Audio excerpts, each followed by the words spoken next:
Hello, hello. Hope you guys are doing well. We're going to give people a couple minutes, at least another minute to get in. We only got a handful of people viewing right now, so just give us a minute. We'll see if we can get a couple more people in here.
Alrighty, you guys. Hope y'all are having a good day. Let's go ahead and get started. Before we get into the lecture on awakening and reform, I want to look at the calendar just to get an idea of where we all are in terms of the schedule of this class. So, move it over here. We are right here today, October 13th, doing a lecture on awakening and reform. Next time, which is Thursday, I want you guys to participate in the discussion on markets and the social movements that we've been talking about over the past couple of lectures. So the discussion on Thursday will kind of deal with a lot of the things that we've been talking about today and last time over the course of these big, large lectures talking about lots of different things. Next week, mostly lectures dealing with the Jacksonian era, and then the week after that, we get to the Unit 2 test.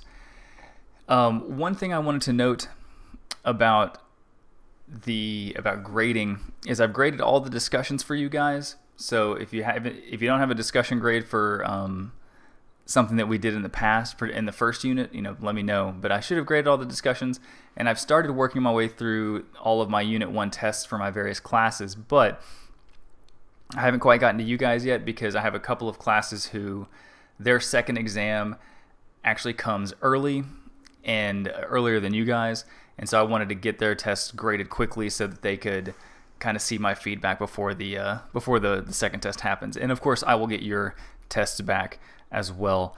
I might end up flipping this. I didn't realize that this is usually after test 2, this lecture on the Old South and the Free North, and so I'll have to look at that and see why I flipped them there. Not really sure. But so keep an eye out for that, and of course I'll put an announcement in the announcement section if I do decide to kind of move this test date up.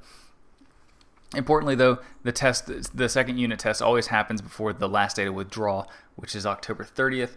So that way you'll have at least 2 or 3, I think maybe even 4 discussions under your belt and 2 tests. You should have a really good idea of where you're sitting in the class by the time you get to that final drop date, which is right before Halloween. So, I feel like this is catching something. What is... it's just in the background. That's fine. Hope you guys are having a good day. Let's talk about awakening and reform today. So, once again, we are going to be returning to this. We're going to be doing a wide chronology or a wide timeline today. Last time we talked about the market revolution, and we talked about roughly the years 1800 to 1850-ish, and that's going to be the same time frame we're sticking with today. And last time we left off talking about the market revolution, that was the big topic that we discussed in the last class period. And I want to return to that idea just for a moment at the beginning of this lecture to reiterate how much the market revolution altered American society. Because it's important to acknowledge that the market revolution is changing everything about American society. And that's a really important thing to understand because it affects this lecture, right? Understanding how the market revolution changed society affects where we're going today, like in this lecture today. So the key questions that I think are worth asking as we kind of go through this lecture, or at least at the beginning of this lecture, today's lecture, is what does work mean and what does leisure time mean in a society where you don't have to produce everything for yourself? How does the definition of work change and leisure change when your whole life is no longer geared towards sustainability, self-sustainability? What I mean by that is work was changing for people, right? The market revolution produced a fundamental alteration of labor.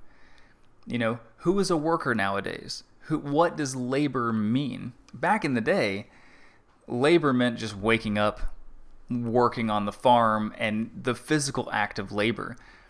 But during the market revolution, there's this shift to where now work is leaving the home and going and working somewhere else. And instead of being your own boss, you now have a boss.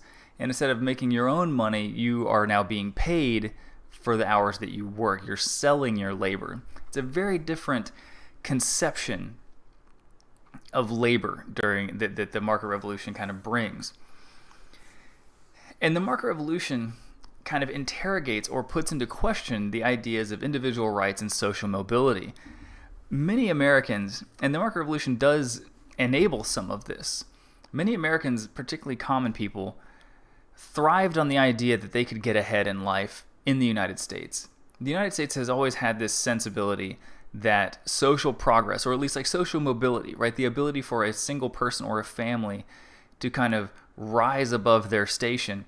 The United States has always had that element, right? That belief, many people have believed that you can rise above your station. At any point in time, right, you can change your stars. If you work hard enough, get a little lucky, invest the right ways, do the right things, you can rise above your station and get ahead in life. That's social mobility, upward mobility.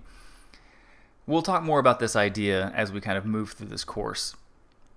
But the idea of mobility was a common driver for many Americans, the idea that they could get ahead in life. And the market revolution is in some ways a driver of that. Many people do start getting ahead during the market revolution. They do start these businesses that then blow up and become these large corporations, and these people start making tons of money. But other people feel like they're falling behind. Other people feel like their life is changing drastically during this market revolution, that they're losing control of their lives. And so the market revolution is changing life so drastically in many ways that people are worried about the effects that the market revolution is having, particularly people who are religious or who look at life through a moral lens, start to worry about the impact of the market revolution, of the influence of this kind of profit-driven motive that the market revolution was kind of bringing into American society. And to be clear, America has always been driven by profits, going all the way back to the Virginia Company. But in the market revolution, it seemed like every ounce of the economy was bending towards that profit motive, whereas back in the day, a family farm just existed for self-sustainability. That's all changing. And so people start to worry about the direction of American life. And that's where these reform movements come in. So we're going to talk about a bunch of reform movements today, starting with the Second Great Awakening, which is a religious reform movement. And then we'll also talk about some other reform movements that are kind of inspired by and also coexist alongside the Second Great Awakening. So, to begin before we talk about the Second Great Awakening itself, we have to talk about religion in the early Republic and what religion looked like in the early Republic. A lot of people there's a common misconception that America was a Christian nation right from the start, and that's not necessarily true. There were always elements of Christianity present in the United States, even back to the colonies, but the type of Christianity varied widely. You had Puritans up in the New England area, you had Catholics in Maryland, you had Protestants of varying stripes down in the South. And so and people disagreed a lot on the proper form of religion. For a long time, Puritans didn't even allow non-Puritans up in Massachusetts. They were like, because you guys are wrong, right? And Puritans are right. The American Revolution, though, is an interesting moment for looking at religion in the early Republic, because the American Revolution was a fight for, liberty and reason and enlightenment. But most of all, of course, the American Revolution was a rebellion. And in the American Revolution, people are rebelling against the traditional power structure, right? They're rebelling against the king and parliament and the taxes that they believe are being unfairly implemented by the British government. And so what ultimately is happening in a revolution is a population is rising up and rebelling against the traditional power structure and thus challenging it, right? Challenging that tradition. And this also happens with religion. People begin to challenge traditional religious structures. By the 1790s, after the American Revolution has happened during the presidencies of George Washington and others, by the 1790s, very few Americans actually go to church and are members of a church. Church was a thing, people were religious, but few Americans actually identified as church members. There was actually a decline in church attendance. People just stopped going. And this really worried ministers. Ministers began to fear of what they called the decay of vital piety, which means that they worried about the moral, spiritual health of the nation, right? That they worried that Americans were ignoring their spiritual health and instead paying attention to the god of money. So if you want to use kind of like religious terminologies. One of the things that in particular bothered the religious community, like the Christian community, was the development of new Christian groups, like the deists. If you've never heard of deism, that's okay. It's not super popular today, so it's not one of those things that like you might have seen on a street corner or something. But the deists were part of the Enlightenment movement. Right? Remember, the Enlightenment was that movement that privileged reason and rationality and science. And when people started challenging religious structures, one of the things they started challenging was the irrationality of religious doctrines. A lot of particularly Christianity, but a lot of religions rely on the idea of faith. You got to have faith in all of the things that this religion is teaching.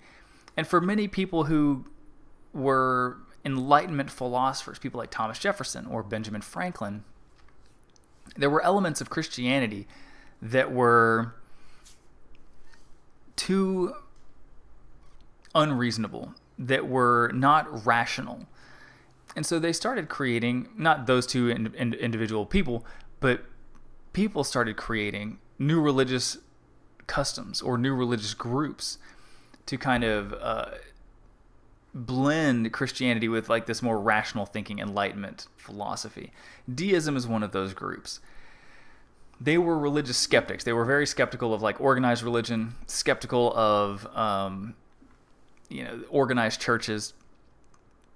They're loosely considered a branch of Christianity, although who are the appropriate Christians kind of or the proper Christians kind of is an argument left for a theologian.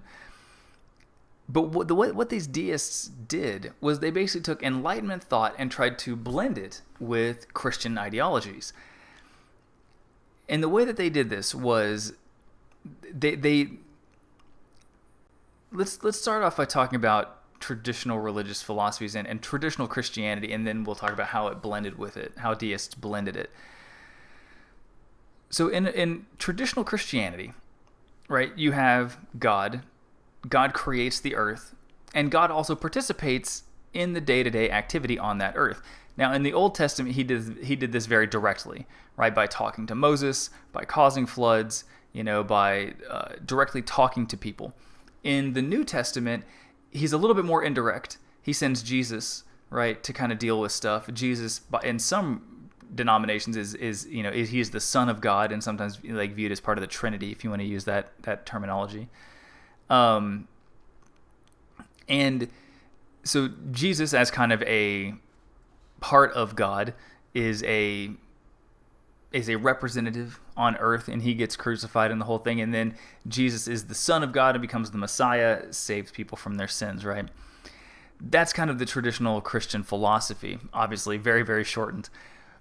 The deists, though, kind of tweaked it a little bit. They believed in God, but they didn't really think that he participated in the daily life of humanity. They looked at God as kind of a great clockmaker. A clockmaker makes a clock and then winds it up and then lets it go, and it just runs on its own. That's kind of how deists viewed God's nature, was that God created the earth and the people and gave them the skills of rationality and science and all this, and then just wound the clock and walked away. And so deists believe that God doesn't participate, God doesn't intervene in the lives of humans. And so in their view, the deists argued that using logic and reason to move forward in life is what God would have wanted us to do, right? Because he gave us these thinking facilities, right? The ability to think through things logically, and so we should use that, And so that's where the deists are coming from. So they acknowledged that God existed, but then kind of tweaked the nature of God, so to speak. Then they were just one of many groups of kind of religious skeptics who moved away from the traditional tenets of religion. There was groups like the Unitarians and the Universalists who argued that, Jesus was a great teacher, but he wasn't the Son of God, which would go against, core tenets of Catholicism, core tenets of basically every Christian group up to that point. So there's two things happening here that's going to lead to the Second Great Awakening. You've got these new religious movements that are kind of challenging the doctrines of traditional Christianity, and you've got the market revolution happening that is changing the way people live their lives, right? Changing their very lives. And so out of this kind of concern for the direction of the country, for the direction of religion, comes this revival movement called the Second Great Awakening. This is a backlash movement, right? These ministers start to look at American society and think, we're going in the wrong direction, right? We need to bring people back to church. We need to return to that old-timey religion, right? We need to go back. We need to... The Second Great Awakening is very much a response to low church attendance, to the what they viewed as the perhaps immorality of the market revolution, or the immorality of these new religious doctrines like the deists. The Second Great Awakening starts roughly in 1800 and continues through about 1850. And again, those years are incredibly flexible. I'm just trying to give you kind of like a rough time frame. The Second Great Awakening in some ways was a conservative idea because they are looking backwards in a way and saying, oftentimes conservative ideas or conservative people will look backwards to a time that existed previously and say, this is when things were good. And so the Second Great Awakening is looking backwards and saying, we need to return to some of these old-timey notions, these more traditionalist notions, but at the same time, there are going to be new groups created during this era that will kind of push things forward as well. So it's like a mixture of both. These conservative theologians argued that they're fighting against religious rationalism, right? That they argued in a way, the deists tried to make religion rational, right? They tried to make religion like a science, right? Something that made logical sense.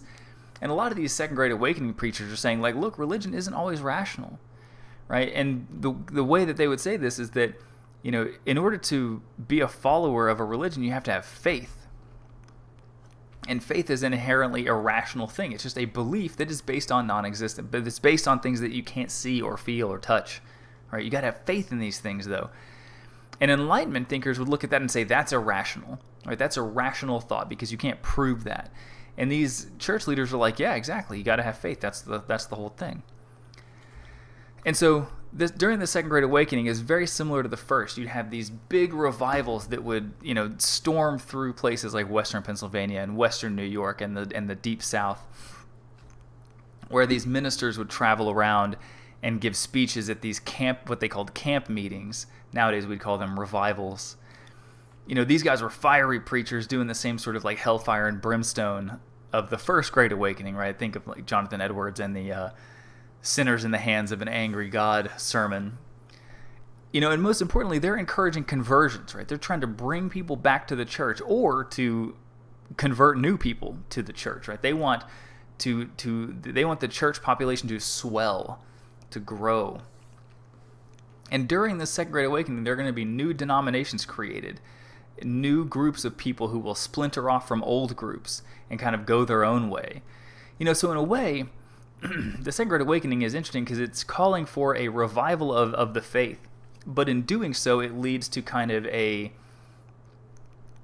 pushes Christianity forward, not necessarily in a way that we would consider, sorry, my allergies have been absolutely killing me, and so if I sniffle a whole bunch and have to touch my nose, that's why. But so one of the interesting things about the Second Great Awakening is that it evolves alongside all of the other reform movements, like the abolition movement, the temperance movement, the women's rights movement. And so we're going to talk about some of these things today. This guy who has a terrifying look on his face is Charles Finney. Charles Finney was a Presbyterian minister. So he was one of these ministers who was traveling around up in the New York, Western New York area that was, he was like the hot concert ticket of the time. Everybody who lived in Western New York wanted to see Charles Finney preach. He was widely considered the greatest Second Great Awakening preacher of his era. Part of the reason why is because he was trained as a lawyer originally and then converted to being a preacher, and so he brought a lot of that kind of, not the legalistic language, but the character of a trial lawyer, the showmanship of a trial lawyer to the religious stump. So he starts giving, in the 1820s was roughly when he started preaching up in Western New York. And Finney really appealed to people's emotions and fear, very similar to what Jonathan Edwards did. That, he's appealing to people's emotions and fears of damnation, trying to convert people to come back to the church. Interestingly, he also preached hard work and salvation, which is going to set him apart from earlier groups that existed in the United States. The idea of working hard goes back to Calvinism, right? It goes back to the Puritans, the idea that a person from the elect will be a hard worker. And in Puritan society, you were expected to work hard and kind of have an influence in the community. Now, Calvinists believe that you could not get to heaven through hard work, but that people who were part of the elect would just work hard anyway. Finney, though, argues that you can find salvation through faith and hard work. He's like, you got to have faith in God, but you also have to work hard, and the combination of those two things is how you're going to get to heaven. And the thing is that salvation is only the first step, right? Salvation means, recognizing the evils and the sin in your own life, and then using that knowledge to better yourself. But that's only the first step, because then what the expectation is that once you recognize the problems in your own life, the evils and the sin in your own life, then you can start recognizing evil and sin in society around you and trying to improve the society around you.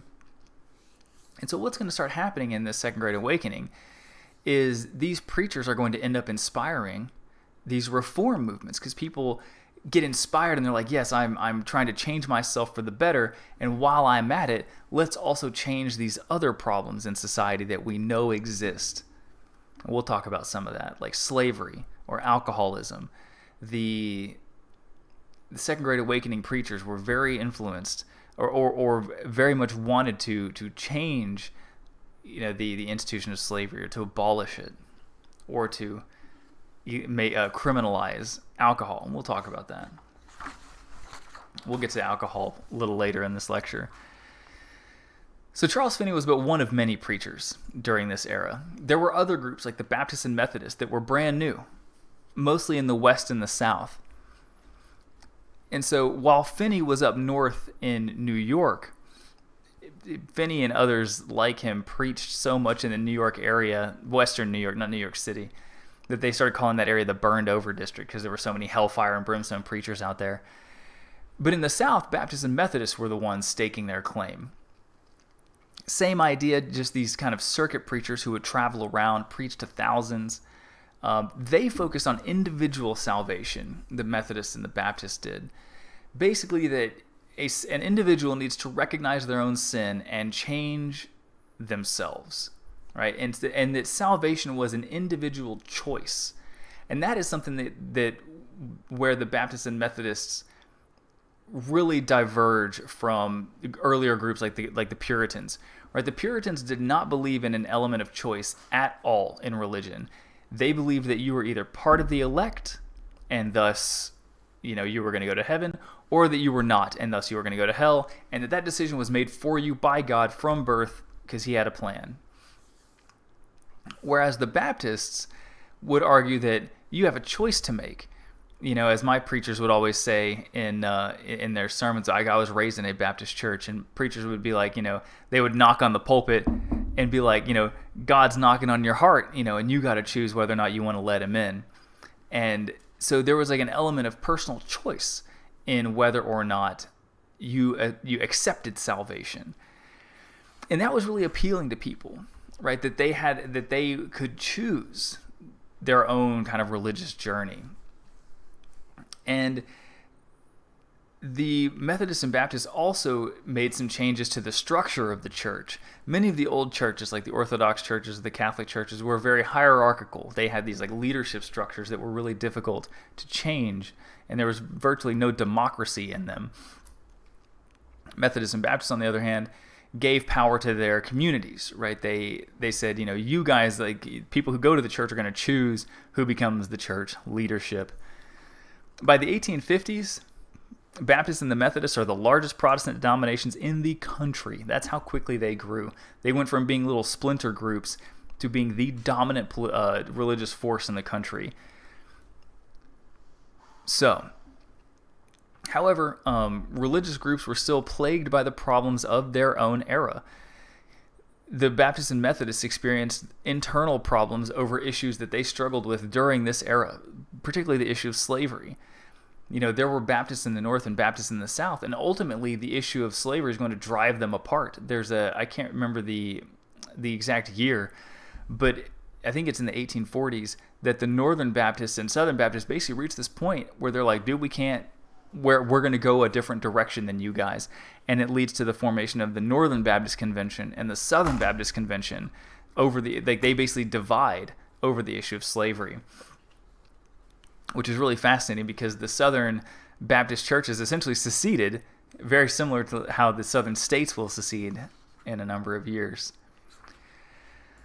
Let's talk about another group that is kind of part of the Second Great Awakening, but also a little bit more on the fringe at this time, and that's the Mormons. So the guy on the left is Joseph Smith. He was a farmer from upstate New York, so he lived in that area where people like Charles Finney were preaching and going around and giving their sermons. And Joseph Smith was very much caught up in that revivalism of the era. He was raised in that upstate New York in the 18 teens and 1820s, and so he was kind of caught up in that revival fervor. And in 1830, Joseph Smith claimed to have a vision. He said that an angel came to him and brought him golden tablets, and that the angel also told him how to translate these golden tablets. And so Joseph Smith very diligently translated these golden tablets, and those tablets became the Book of Mormon.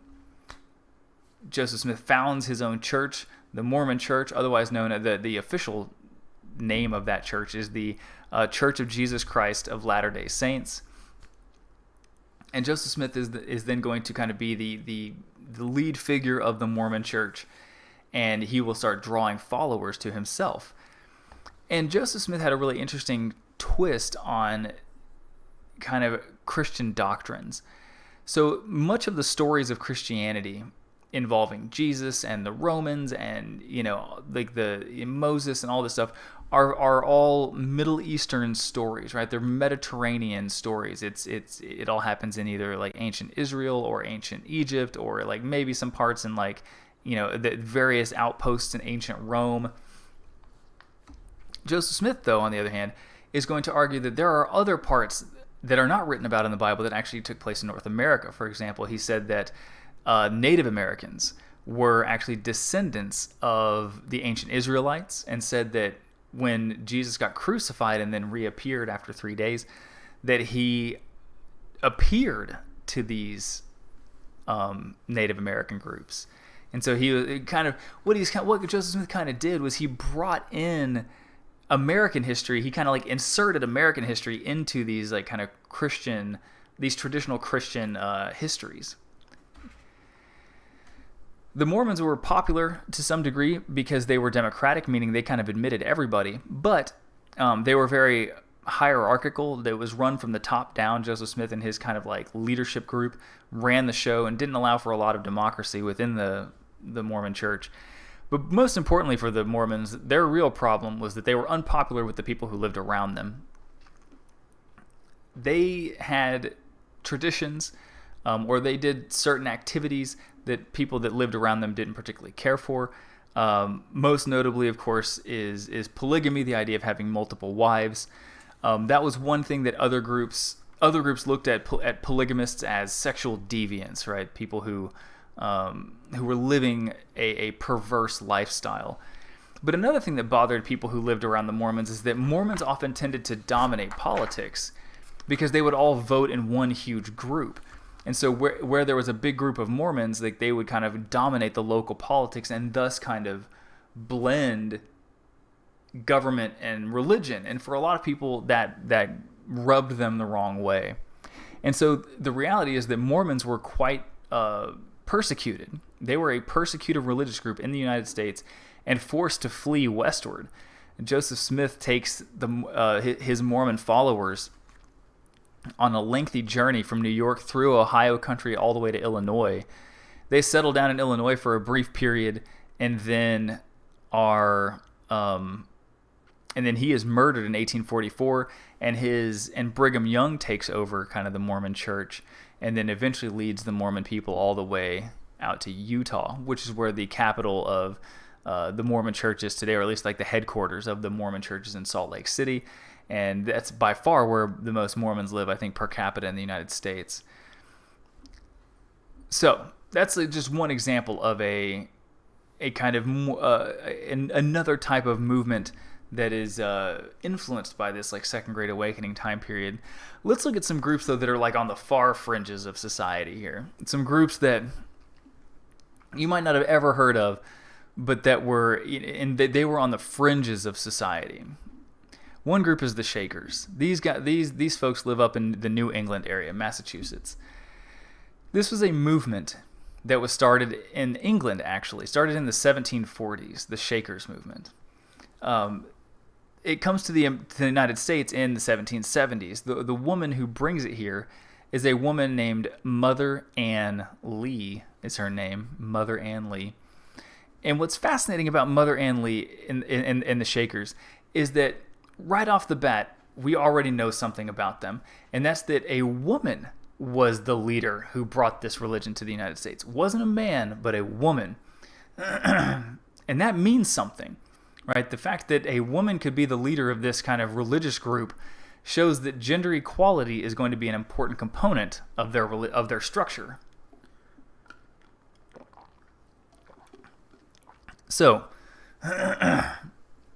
what did the Shakers believe? The Shakers believed in communalism, simple living. Basically, you lived like all on one big plot of land. You'd share things in common. People made their own clothing. You can see they lived very simply. All the clothes that they're wearing were made by themselves. Like they did not go to the store and buy stuff. So this is a kind of they're recalling those more simple times, like the times before the market revolution, when people lived a little bit more simply. They also believed in pacifism. They did not believe in like fighting or combat or warfare. And of course, equality of the sexes, because the founder was a woman.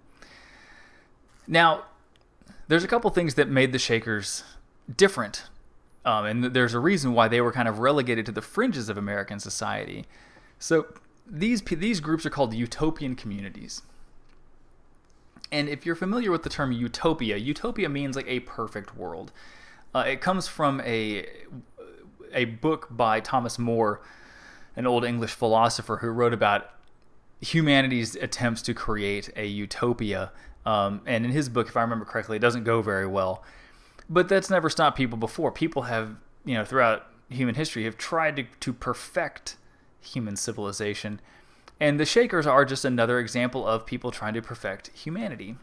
And so they create this like very simple living communal atmosphere, but they're very religious. And very much like the Quakers of old, when they would have their religious experiences, they would shake. And so the term Shaker kind of became a pejorative, a way to make fun of them, but it's the name that kind of stuck. Like that's just the nickname that they got, and they got stuck with it.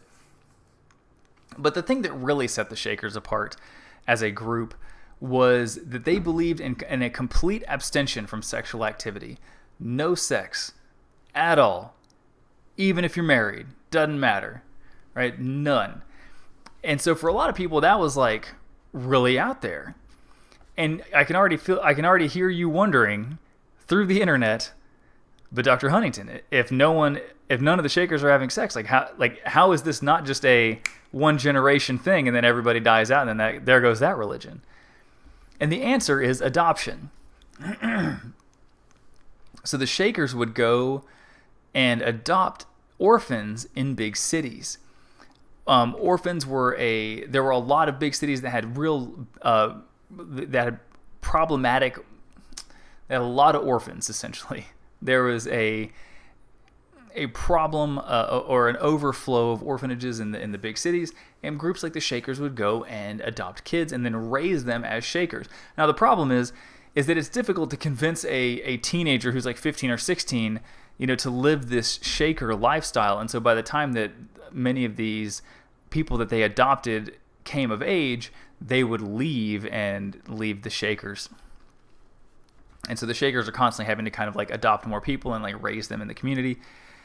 Not exactly an easy lifestyle. By the 1840s, though, there was like 6,000 Shakers living in the United States. And that's quite a bit. That's not a small group. 6,000 is a lot, spread out over a number of Shaker communities. But by the 1940s, about 100 years later, they had dwindled down to basically just one small community. Interesting side note, though, about the Shakers is that there are, and I haven't checked up on them recently, but as recently as like 2016, there were still Shakers alive in the United States. There were 2 of them, I believe, and they were very old, one man and one woman. And they did an interview with NPR, I believe, back in 2016, where they talked about living as Shakers and what the community was like and, celebrating their religion and this kind of stuff. And they basically acknowledged that they were going to be the last Shakers because they were like 70 years old.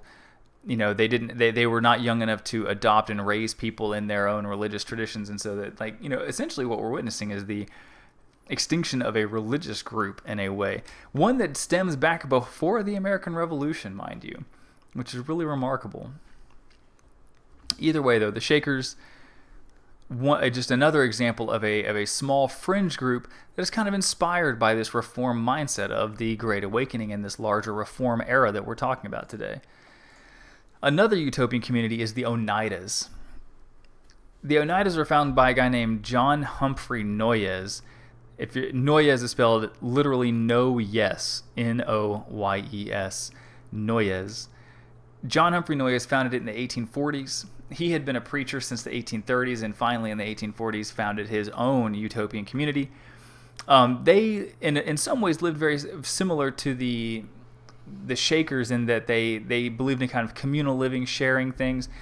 This is their house in New York. They created a town that they named after themselves called the Oneida, just Oneida, New York. And in this house, everybody lived in this house. The way that they survived as a community was by making things to sell in the cities, right? So they would make chairs, silverware, clothing, and then sell those things to people in the inner city. Now you may be thinking like, well, that sounds normal. Like why are these guys persecuted like the Shakers were perhaps? And the reason why is because every utopian community has some odd thing that kind of sets them apart from others.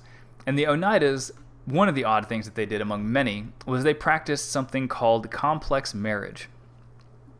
Complex marriage meant that you could have anywhere from 3 to 6 people all kind of like married together. And that could be like men and women, right? It didn't have to be like one dude and 5 wives, but it could be like, 3 dudes, 3 wives, anything like that. They also practiced selective breeding, so they would actually select the man and the woman who would like have kids together. There were also allegations, and I'm not a scholar on these guys, so like I'm not 100% sure how true some of this is. Like some of the allegations of sexual abuse of young women, but so the Oneida community was like scandalous. What you're seeing here in this picture is what they would call like a picnic on the lawn. And the people from the Oneida community, like these women would come here and they'd be like knitting and whatever, and they would be looking perfectly normal. And these people kind of milling around are people from the city who would come and like look at the Oneida community and try to like figure out, what's going on behind the walls, in the bedrooms of this weird group that kind of existed out on the fringes of society. The Oneida community doesn't last very long. They only last for about 40 years. They dissolved because of rivalries, jealousy. The complex marriage thing just resulted in a lot of bitterness between the members. What's interesting, though, is that the Oneida community still exists in one way, and that is that when it dissolved in the 1880s, some of the people who had been involved in it continued they just transformed the silverware making operation into a company. And so you can actually still buy Oneida silverware. It's actually considered quite nice. You can buy Oneida silverware still to this day that is made that has its roots in this utopian community from the 1840s. So let's talk kind of loosely about antebellum reform, because the Second Great Awakening and the market revolution itself stirred people to want to better their society, right? It pushed people to like, let's do something about our society. Let's fix our society. And for religious folks, that could be as simple as saying, well, if we're trying to save people's souls, why can't we save the nation's soul, right? Why can't we try to help fix society at large?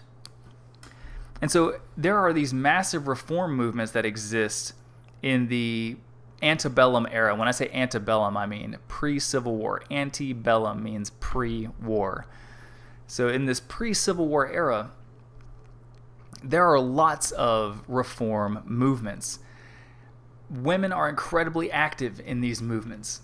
They would, and the cult of domesticity in some ways allowed them to be active, because middle class, upper class women are staying at home, reading books, reading newspapers, talking to other women, and basically figuring out problems that they want to deal with in the world. And that cult of domesticity gave them the leisure time to actually participate in politics. Even though they're not voting, they're starting movements, starting organizations, and becoming leaders in these movements. So how do you fix society? What channels do you have if you're not voting directly, right? If you're a woman or perhaps someone who, and one person, one way that you can fix society is by what historians call moral suasion. So suasion means you're trying to persuade somebody, right? You want to educate them on the issues. And moral suasion means you're doing that with a moral idea in mind.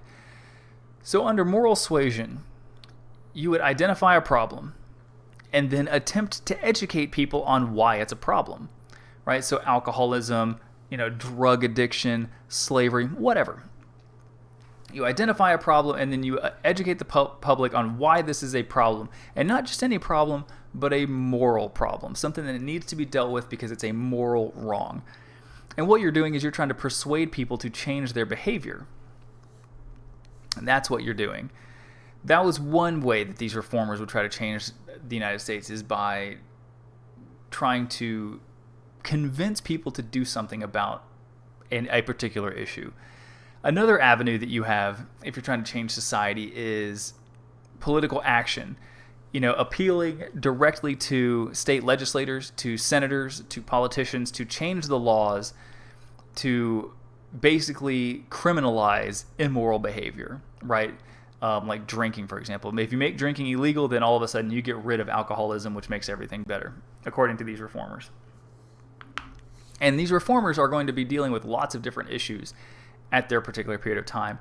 Alcoholism, trying to fix public education, women's rights, slavery, the profit motive of the market revolution. All of these things are things that antebellum reformers are going to try to fix.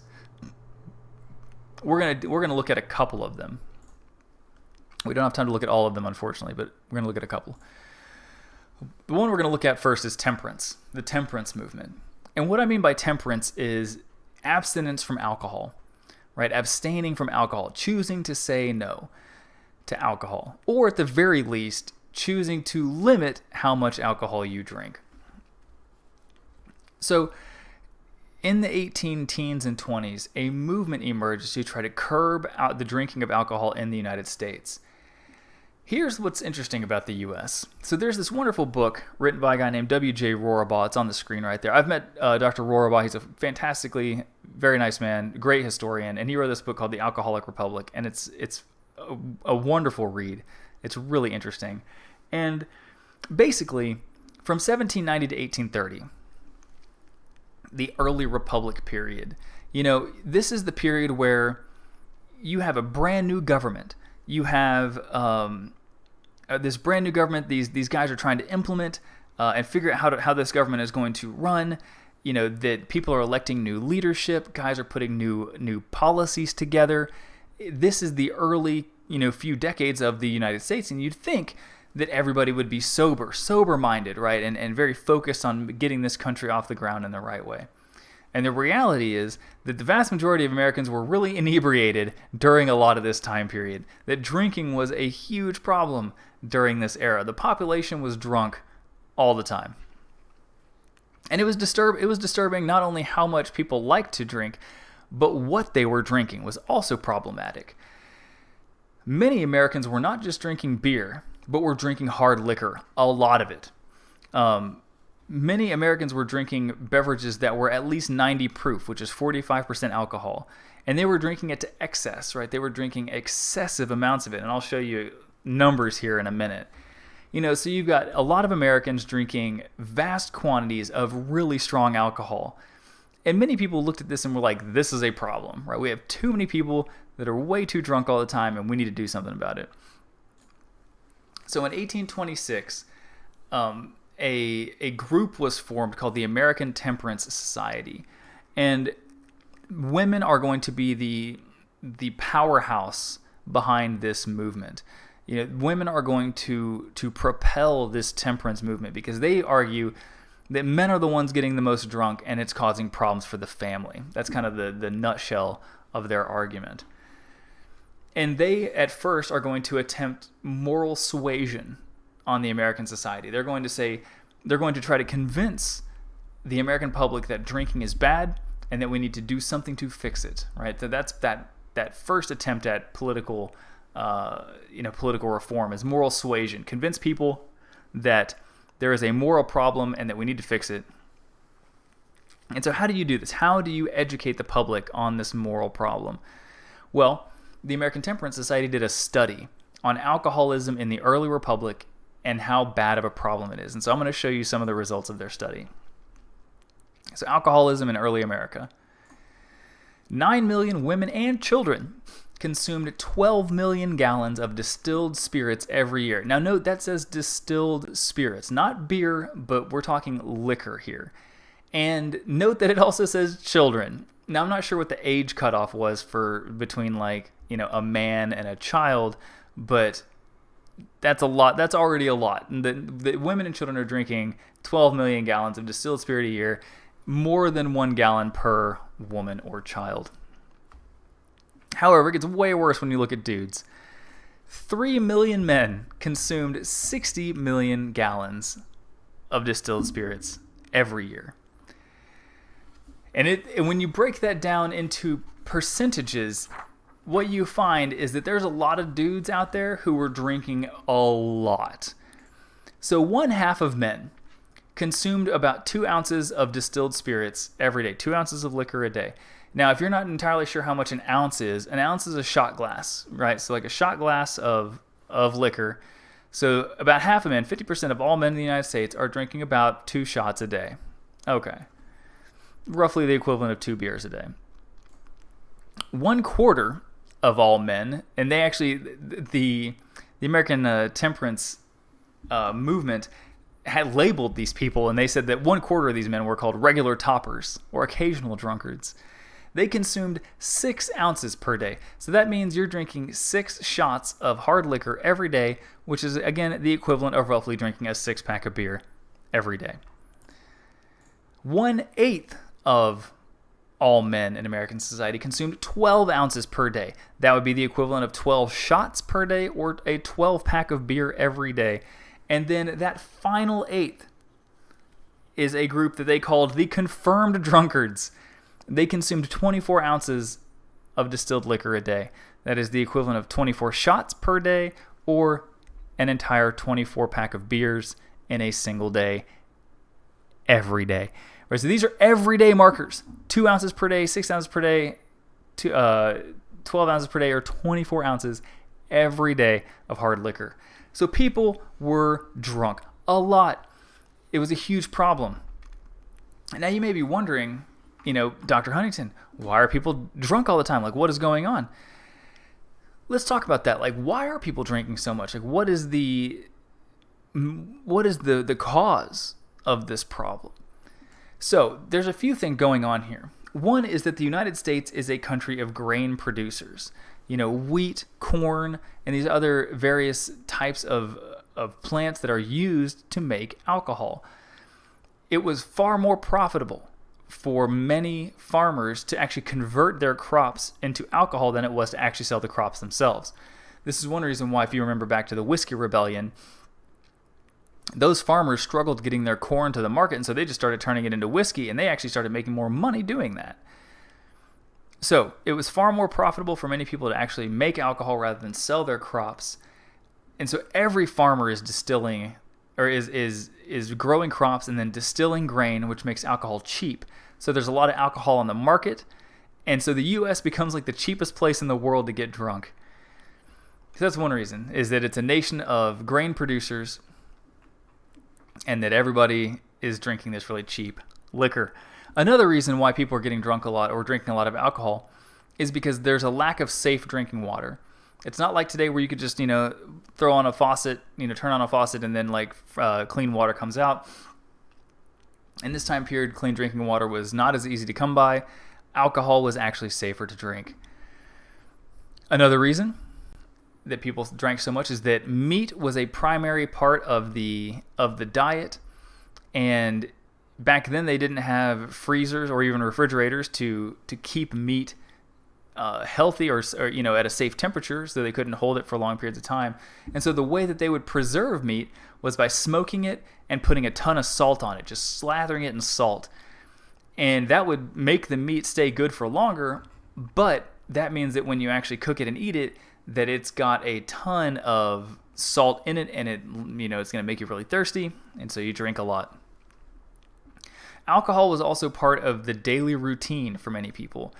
You would go to, you wake up in the morning, you're not excited about going to work at the factory, you wish you could still work on your old farm, but you're about to head out the door. You might take a shot on the way out just to be like, I'm unhappy with my day, I'm going to take a drink of alcohol to make things better. You get to work, your boss is there, he's happy to see you. Some of his other employees, aren't showing up bosses had a tough time keeping their workers coming into work. So the way that they would encourage it is like, hey, thanks for coming into work today, have a drink with the boss. So now you've had 2 drinks that day. You have a lunch break, you go out to lunch with your buddies, or you stop and have that break for lunch, you might drink on that one, or go out after work and have a drink with your buddies then.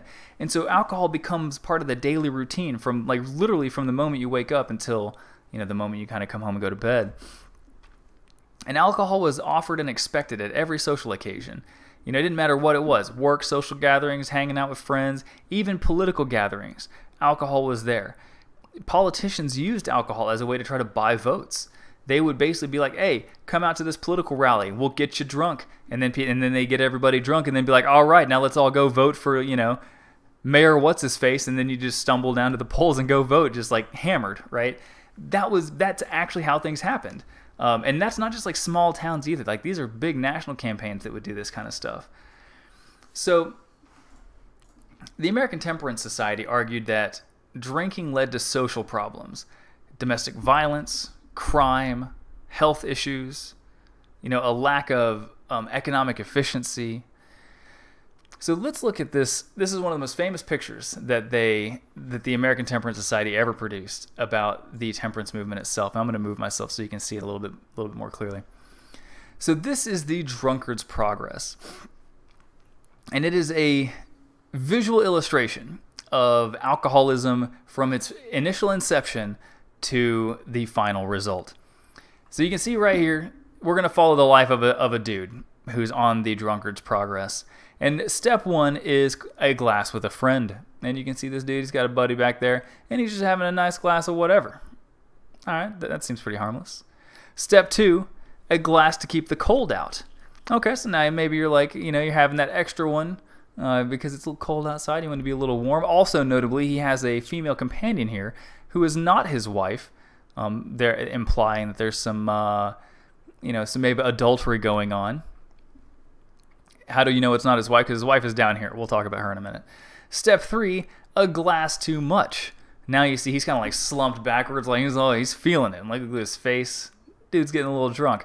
Step 4, now you're drunk and riotous, right? And so you can see he's fighting with a cop right here. The cop's got the police baton. Step number 5, at the peak of the summit, it says the summit attained jolly companions, a confirmed drunkard. Now, if you remember, a confirmed drunkard was actually something that they talked about. This is a dude drinking 24 ounces per day. So, like, my goodness, that dude's having, a lot of alcohol. So this is a confirmed drunkard. He's up here just drunk out of his mind all day, every day. And he's got his buddies who are also drunk with him. However, after the summit, now you're on the downslope. Step 6, poverty and disease. Now he's looking real ragged.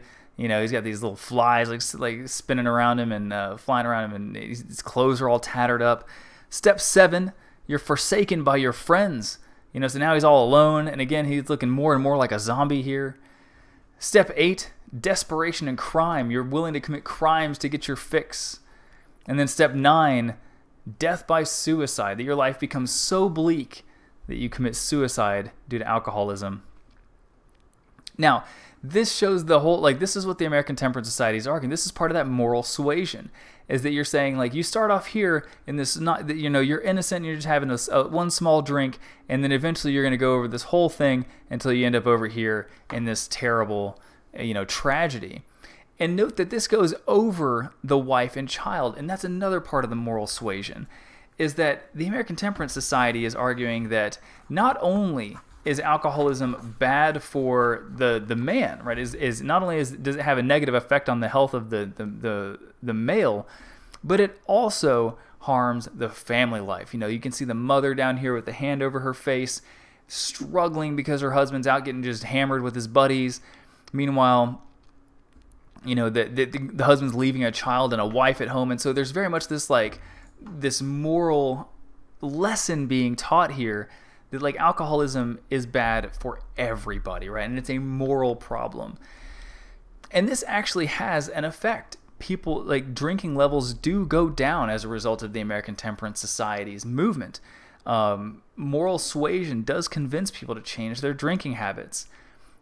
And the American Temperance Society was like, okay, so now we've achieved step 1, which is moral suasion, convince people that this is a real problem.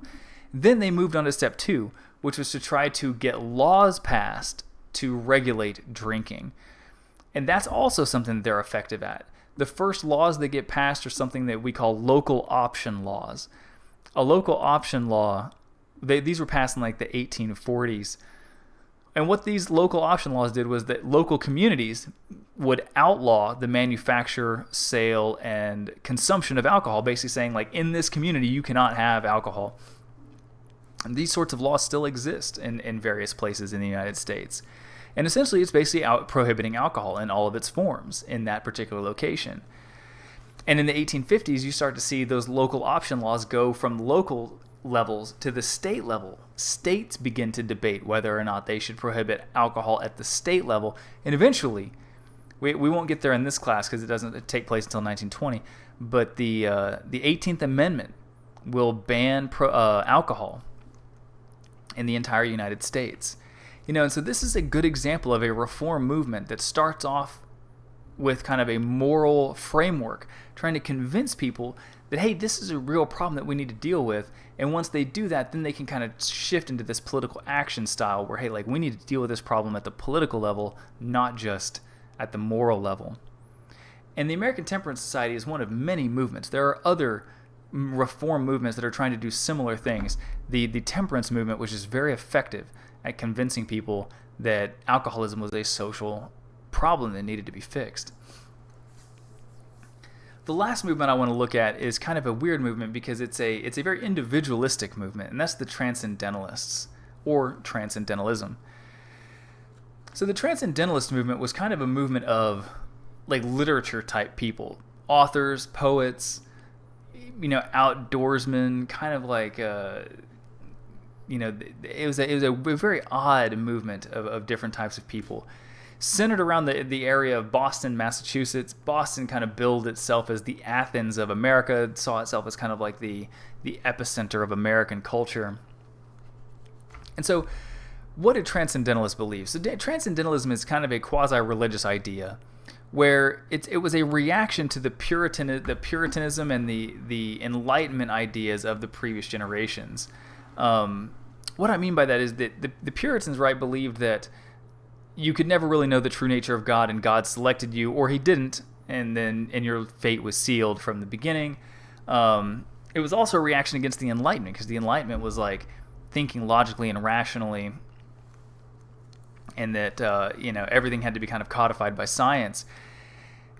John Locke, the famous Enlightenment philosopher, argued that Enlightenment came through the senses, right? That you had to be able to see and touch and logically think through and that's what created knowledge. But the Transcendentalists would take things a different way. They would argue that knowledge or truth transcended the senses. And they argued that if you went into nature, if man and nature combined together, you would kind of find godliness in nature. So that every person had their own sense of like God or inner light or inner peace or however you want to put it. And that if you situated yourself correctly by going into nature, you could kind of transcend your earthly senses and kind of find enlightenment, so to speak. Now, the Transcendentalists themselves were difficult. Transcendentalism is something that's difficult to define because there's a lot of different practitioners of it, and they don't always agree on things. But there are some things that they do agree upon, or at least common motifs within their belief system. One is individualism. The Transcendentalists were staunch individualists. They did not trust organized religion. They didn't trust the government. They believed that you had to look to yourself in every scenario. Self-reliance was a big component of this, right? You needed to rely on yourself. You couldn't rely on the largesse of others. Self-discipline's a part of this as well, right? That you had to have that. You had to be able to discipline yourself to have a rigorous self-ethic, to kind of be able to reach that, to transcend, to be able to reach godliness, so to speak. So they questioned organized religion. They questioned the profit motive of capitalism. They would question why the government is doing one thing and not another, right? So these guys are skeptics in a lot of ways. They are very skeptical of everything that is already organized in life. And the Transcendentalists are going to be staunch supporters of numerous reform movements. Not only is their movement kind of a reform movement, but they also are going to be in the front lines of the abolition movement, of the prohibition movement. One of the best known Transcendentalists is this guy, Ralph Waldo Emerson. He at first was a preacher, and then actually quit his job as a preacher and became kind of a traveling lecturer / just kind of philosopher type of dude. He would basically travel around and give speeches and basically encourage people, to be self-reliant. And in fact, that's the title of one of his most famous speeches. It's called Self-Reliance, and it's kind of encouraging people to live by their own accords. And the essays that he would write were intended to kind of enrich the average person's life. And he would argue for self-reliance, independent thinking, questioning authority. The second most famous, nowadays he's probably the more famous than Emerson, I would argue, is Henry David Thoreau. Thoreau was a contemporary of Emerson. He was a little bit younger, but he was a contemporary. And he was not a traveling speaker in the way that Emerson was, but he was more of a poet, kind of a mystic, kind of an outdoorsy, nonconformist type of dude. And he didn't trust the government much at all in some ways. Probably the best example is that in 1948, when the United States was fighting the Mexican-American War, Henry David Thoreau wrote a whole book about why he refused to pay taxes, because he argued that he didn't like the fact that his taxes were going to support a war that he didn't agree with. He titled that book Civil Disobedience, and this book is so influential, because what Thoreau is essentially arguing is that he's disobeying the law, but he's doing so civilly, right? This becomes the foundational idea behind Martin Luther King's, protest movements, the nonviolent protest, right? That you're going to disobey the laws, but you're going to do so civilly. Mahatma Gandhi as well read Civil Disobedience and implemented some of its ideas into his movement in India. And so Henry David Thoreau, Civil Disobedience is one of the most famous books that he wrote. He also wrote a book called Walden, which is often assigned in English literature courses. And Henry David Thoreau got real tired of, he's living through the market revolution, and he hated the machines and the factories that were being built, and he's living in Massachusetts, and so the factories are like right there, he's like right in the thick of the market revolution. And so he's like, I'm tired of this. And he moves outside of town and moves out into the woods to kind of get away from it all.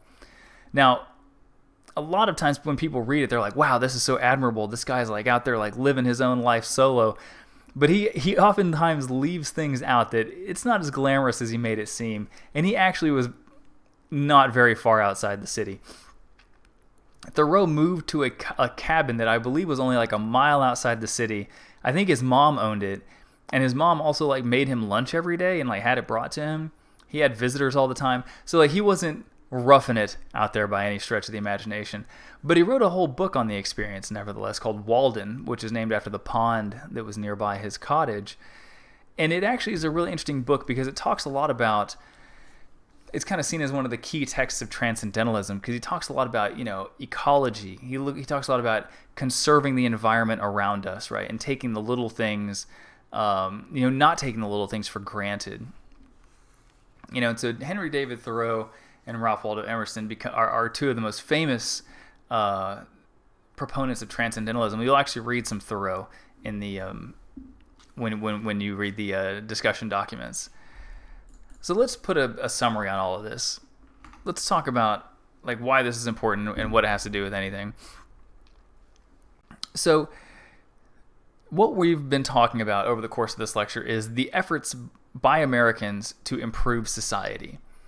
There was this underlying faith that people had in progress, belief that individual people or groups of people could affect change, right? That they could change society for the better.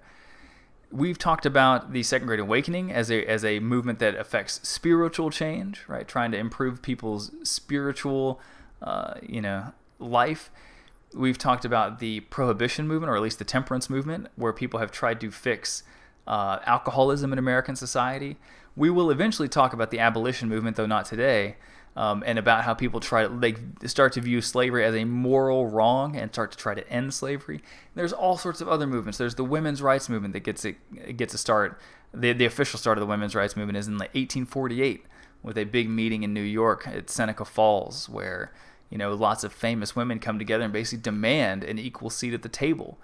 There's a whole education reform movement. There's a prison reform movement that happens during this era. So there's all these different ways that Americans are looking at society and saying, that's a problem, and we need to fix that problem. So what we have seen in some ways today is that the First Great Awakening and these broader reform movements that happened alongside the Second Great Awakening, that happened alongside the Second Great Awakening were efforts to try to counter some of the problems that they saw coming from the market revolution, right? Some of the problems that they are trying to fix are a direct result of the market revolution. And so you have the market revolution happening at the same time these reform movements are trying to fix those problems and trying to kind of solve what's going on in American society. In your discussion on Thursday, you will be talking about both of those things. So I'm going to kind of end the lecture here, but if you have questions, please feel free to put them in the chat. But I wanted to say that in the discussion that you're going to participate in on Thursday, part of it is going to be about the market revolution, and part of it's going to be about the reform movement. So you'll really be digging into why these things were important, and who was being affected by some of the problems in the market revolution and how they tried to change them, how they tried to fix those problems. So I'll see you guys next week. We will not be meeting for a lecture on Thursday because Thursday is a discussion day. So thank you guys for being here. As always, I appreciate your attendance. I'll be putting this lecture, once it's posted to my YouTube page, into our Eagle Canvas, and ask you guys to sign up for the attendance. So thank you guys again. I'll see y'all next time.